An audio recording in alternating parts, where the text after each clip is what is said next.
Ne ratez aucune actualité footballistique sur Afrique Sport. Et donc là, les amis, il va falloir que vous vous abonniez à notre chaîne. Vous activiez également la cloche de notification pour ne rien rater. Alors, nous avons également les www.realdemadrid.com pour vous, notre site internet d'information sportive dédié exclusivement à la Casablanca. Bonjour à toutes et à tous, encore une nouvelle fois, les amis. Nous sommes au jeudi 24 octobre 2024, au moment où nous parlons actualité africaine. On reviendra également sur la victoire éclatante et retentissante du FC Barcelone en Ligue européenne des champions face au Bayern Munich. Mais avant cela, une note de mercato, de transfert avec Joshua Guilavogui. Guineafoot.info nous donne l'information. À 34 ans, il va découvrir la D2 anglaise, eh bien oui, l'antichambre de l'English Premier League. Et c'est à Leeds United qu'il va continuer sa progression libre depuis la fin de son contrat à Mayence. Le joueur de 34 ans va tenter d'aider les Peacocks, actuellement deuxième de Championship, à remonter en English Premier League. Eh bien oui, on rappelle également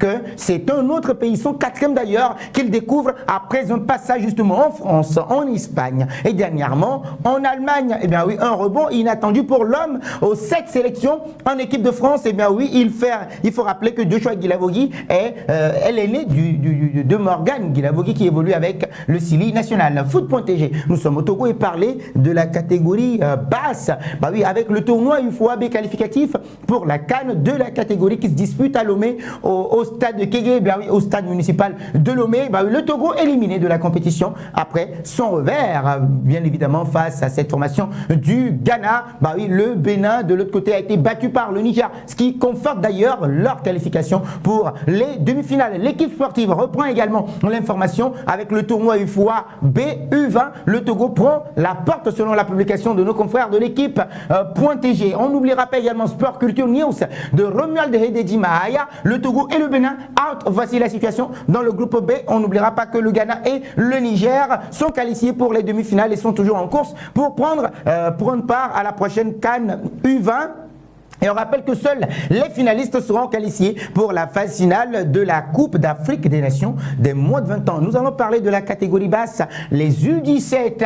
Les U17 du Mali ont bien débuté leur compétition au Sénégal face à la Sierra Leone. 1-0. Match Mali bimensuel malien reprend l'information. Bah oui, un but justement à la 8e minute, très tôt dans la partie, de Seydou Dembélé, qui est l'auteur de l'unique but de ce match-là et qui a permis justement aux Maliens de l'emporter. Bah oui, il est élu homme du match. On n'a pas oublié également de rappeler l'autre score dans l'autre rencontre. La Mauritanie et la Guinée-Bissau se sont neutralisés 0-8 partout en ouverture. Le Sénégal s'est imposé face à quel pays déjà? J'oublie. Le Libéria, voilà justement, sur le score de 2-1. Nous allons en République démocratique du Congo et parler du championnat, d'un néophyte de ce championnat-là qui vit un début de saison magnifique de rêve. FootRDC.com en parle. L'INAFoot D1, l'AF Ange Vert et Ange est aux anges justement. Pourquoi? Parce que le promu ne pouvait pas rêver meilleure entame de la saison. Le club vert et blanc de Kinshasa est l'actuel du groupe B, l'actuel leader du groupe B de la Linafoot D1 en déplacement sur la pelouse du stade de l'Unité. Le club de Kinshasa a enregistré sa deuxième victoire et donc oui, met fin d'ailleurs à une série une longue série d'invincibilité sur cette pelouse là pour le Dauphin Noir, l'adversaire du jour en championnat cette saison. Et donc le club de Goma est resté sur 2 victoires en autant de sorties en Linafoot D1. Donc Ange Vert vit un bonheur céleste. Le promu compte désormais 8 points et occupe la tête du tableau. 1-0 seulement suffit au bonheur, et bien oui, grâce à un certain Tony Talazi à la 40e minute. Nous quittons la République démocratique du Congo. Nous allons au Bénin voisin parler de classement FIFA maintenant. Classement FIFA, et bien oui, les Guépards en chute libre. Ils occupent désormais la 21e place sur le continent, marquant ainsi un recul notable par rapport à la précédente évaluation. Cette contre-performance souligne des interrogations sur les raisons de cette baisse de régime et sur les perspectives d'avenir pour l'équipe nationale. Classement FIFA toujours. Avec le 360 Sport, nous sommes au Maroc avec les Lions de l'Atlas qui gagnent une place de plus. On leur avait prédit 3 places. Et là actuellement, ils sont dorénavant 13e devant l'Uruguay au classement mondial, derrière la Croatie. Donc il faut rappeler que c'était leur performance. 9 buts inscrits en 2 matchs pour les hommes de Walid Regragui. Au niveau africain, la La Côte d'Ivoire, moins 7. La Tunisie, moins 11. Quitte le top 5 continental, dominé par le Maroc, suivi du Sénégal, 20e plus 1. Eh bien oui, l'Égypte également, 30e plus 1. Du Nigeria, 36e plus 3. Et de l'Algérie, 37e plus 4. Dans le top 10 mondial, on a l'Argentine qui est toujours première en tête justement de ce classement. Mais la France réduit un tout petit peu l'écart selon la publication marocaine de 23,65 points.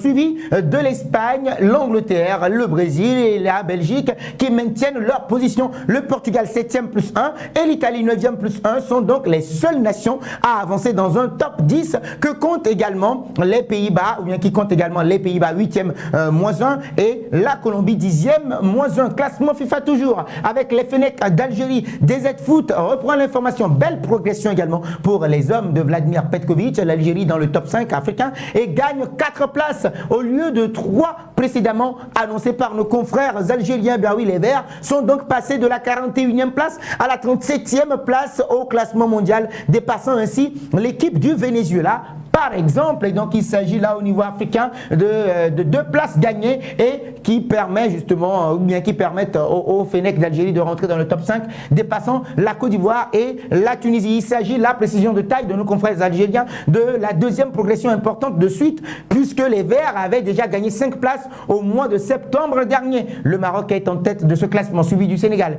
Au niveau africain, l'Égypte vient, le Nigeria, l'Algérie, la Côte d'Ivoire et puis la Tunisie.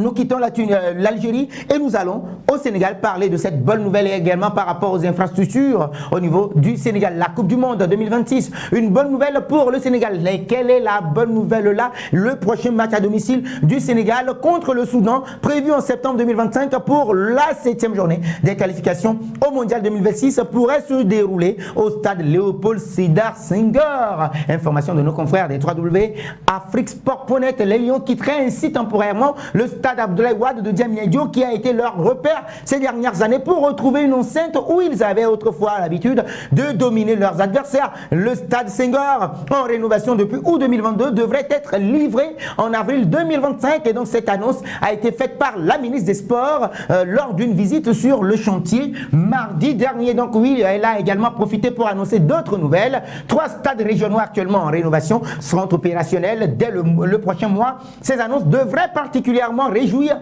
les acteurs du football local, longtemps confrontés à un manque d'infrastructures criard. Eh bien oui, puis un problème également aggravé par la fermeture du stade Demba Diop en réhabilitation et la destruction du stade Iba Mar Diop en reconstruction également pour les Jeux Olympiques de la jeunesse de 2026. Ce déficit sera bientôt un souvenir du passé, précisent nos confrères sénégalais qui n'ont pas oublié de rappeler que Madame Hadi Diène Gueye a été accueilli par un comité de travailleurs exprimant leur doléance. Pourquoi? Parce que les ouvriers ont profité de sa visite pour dénoncer les conditions de travail imposées par les Chinois qui sont des maîtres d'ouvrage, rapporte le journal Les Échos, sans préciser si Madame le ministre a réagi favorablement à ces plaintes. Ce qui va nous amener justement les amis vers les journaux transalpins et parler de cet homme, Marcus Thuram, qui a sauvé l'International dans ce match combien difficile. Eh bien oui, Simone Inzaghi a préféré mettre sur le banc Lautaro Martinez et puis Marcus Thuram puisqu'il préfère un certain Arnautovic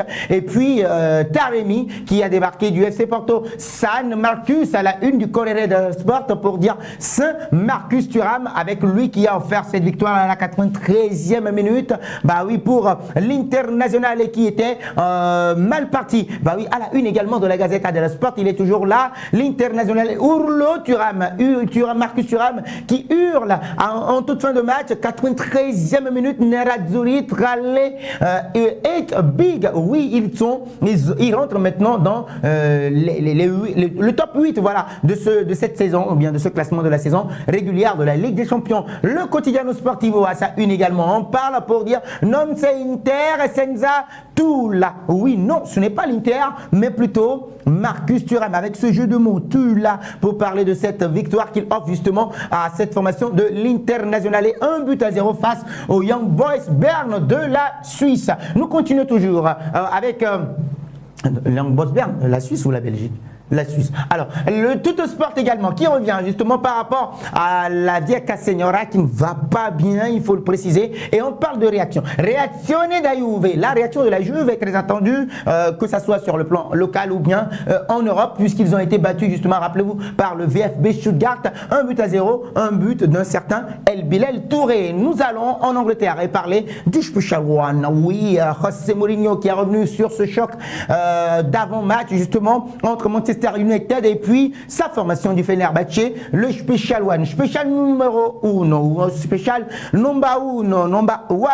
I could get 2018 title medal and bonus if City are punished. Je pouvais avoir 2018 titres si Manchester City avait été puni. Bah oui, avec un espoir d'un certain José Mourinho, showman José takes him at old rivals. On parle également de la victoire de Liverpool également à la une du Mirror Sport, sans oublier des Sun Sport également qui revient sur cette victoire éclatante des Sky Blues de Manchester City. On reviendra là-dessus également, mais on parle toujours de José Mourinho. Mourinho on the charge. I could still win title with United. Je pouvais toujours continuer, ou bien je peux toujours gagner des titres avec Manchester United. Et c'était la une également de Star Sport. On n'oubliera pas la victoire Hot Haaland. Oui, Erling Haaland, chaud bouillant, 5-0 face au Sparta Prague.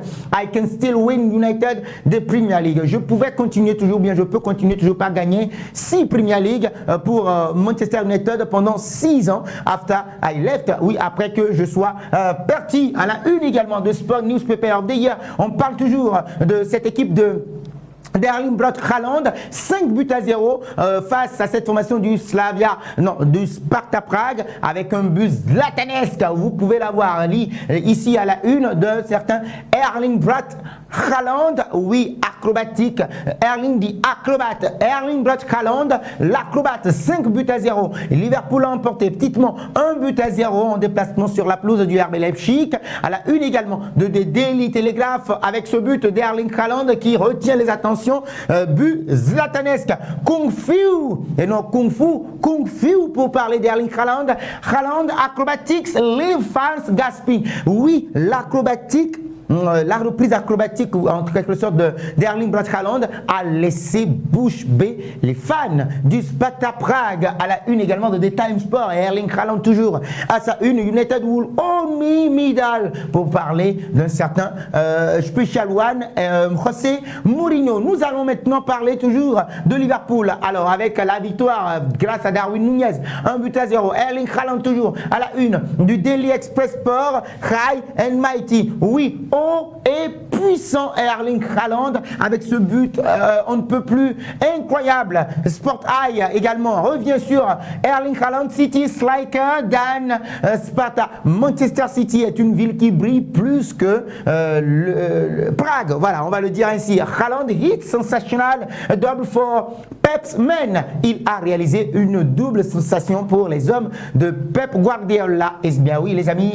toujours avec cette victoire d'Erling Braut Haaland et de Manchester City avec à la une également de The Guardian la victoire étriquée des coéquipiers de Konaté, Ibrahima Konaté, 1-0 grâce à Darwin Nunez qui va couper ce centre de Mohamed Salah au deuxième poteau pour marquer tout simplement. On n'a pas oublié également de faire un clin d'œil à José Mourinho. I can win league with United if City lose titles. Je pouvais gagner un titre ou bien je peux gagner des titres avec Manchester United si Manchester City avait perdu ces titres-là. Alors en France, on va parler également du conte de fées qui continue toujours pour Lille après s'être faire le scalp du Real Madrid. Et ben oui, c'est l'Atlético de Madrid, les deux clubs de Madrid qui passent à la trappe face aux Lillois qui continuent toujours le fait. Après s'être offert le Real Madrid, Lille crée à nouveau la sensation face à l'Atlético de Madrid. 2-1 sur la pelouse des Colchoneros, les Rory Blancos au Civitas Metropolitano, s'il vous plaît.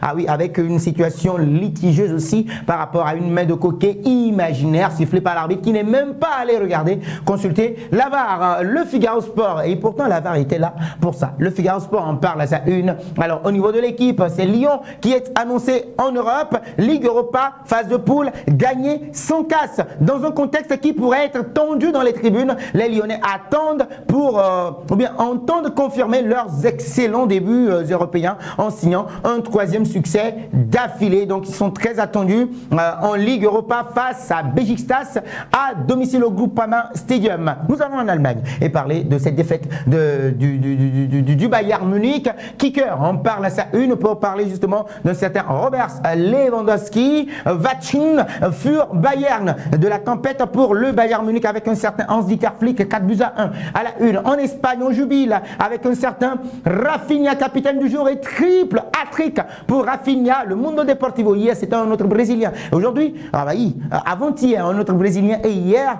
un Brésilien brille encore. Rafinha, récital à la une du Mundo Deportivo pour parler de ce récital. Sport également revient là-dessus avec ce chiffre 3 pour Rafinha, récital et apport El Clasico. Et pour viser maintenant le Clasico, 4-1 pour le Barça à la une. Marca également reste dithyrambique pour Rafinha, quel classico non s'espéra. Mais quel classico nous attend, les amis? C'est à vivre en live, commentez sur Real de Madrid, les amis. Prenez d'assaut cette chaîne, abonnez-vous pendant que nous y sommes. Les sportifs également à sa une. On parle avec un Oktoberfest. Oui, une fête d'octobre. Eh bien oui, le prochain rendez-vous, ce sera samedi à 19 h, les amis, dans ce classico chaud bouillant. Et un Rafinha toujours qui raffole. Vaya classico nos espera. Un classico qui nous attend chaud, mais chaud bouillant. Les réactions dans les commentaires par rapport à vos pronostics.